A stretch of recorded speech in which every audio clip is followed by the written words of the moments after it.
আল্লাহ বলেন কোনো বিষয় সম্পর্কে কখনো বলো না যে আমি ওটা আগামীকাল অবশ্যই করব। এটা কখনো বলো না। তিনি আসলে বলেননি বলো না, লা তাকুল, তিনি বলেছেন লা তাকুলান্না, বলার সাহসও করো না, কখনো না যে কোনো কিছু সম্পর্কে যে আমি অবশ্যই আগামীকাল এটা করব। আপনি যদি আয়াতের এখানে থেমে যান তাহলে দৃশ্যত সমস্যা দেখা দেয়।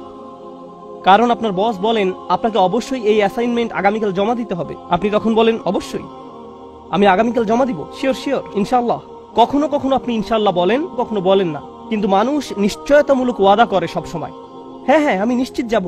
তুমি কি দাওয়াতে আসছো? হ্যাঁ হ্যাঁ আমি নিশ্চিত যাব। কিরে জুমায় যাবি তো? হ্যাঁ হ্যাঁ অবশ্যই।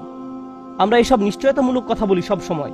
পরের আয়াতে গিয়ে আল্লাহ এই বিষয়টা সম্পূর্ণ করলেন। তিনি বলেন ইল্লা আইয়াশা আল্লাহ, আল্লাহ ইচ্ছা করলে বলা ব্যতিরেকে।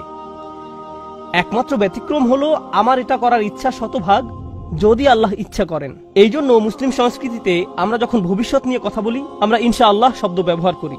আল্লাহ যদি চান আগামীকাল 3টায় তোমার সাথে দেখা হবে ইনশাআল্লাহ। আল্লাহ যদি সিদ্ধান্ত নেন তোমার সাথে আমার দেখা হবে না, সেটা আমার নিয়ন্ত্রণের বাইরে। আমার ইচ্ছা আছে, কিন্তু আল্লাহর পরিকল্পনা আমার পরিকল্পনা থেকে ভিন্ন হতে পারে। আমার পরিকল্পনা থেকে আমি প্রতিজ্ঞা করছি, কিন্তু যদি ঝড় শুরু হয়, ভূমিকম্প হয় অথবা গাড়ি নষ্ট হয়ে যায়, আমি জানি না। আল্লাহ যে কোনো কিছুর সিদ্ধান্ত নিতে পারেন, ভবিষ্যৎ আমার হাতে নয়। তাই আমাকে এই ইন্স্যুরেন্সের দাবিটা পরিষ্কার করে নিতে হবে এবং বলে রাখতে হবে যে এটা আল্লাহর হাতে। মুসলমানরা জানে ভবিষ্যৎ তাদের হাতে নয়। এখানে আমাদেরকে ভারসাম্যের শক্তিশালী একটা দিক সম্পর্কে বুঝতে হবে। দুর্ভাগ্যজনকভাবে মুসলমানরা যখন আমরা আল্লাহর বই থেকে দূরে সরে যাই, এমনকি আমাদের ধর্মের সুন্দর শিক্ষাগুলোকেও আমরা কুৎসিত বানিয়ে ফেলি।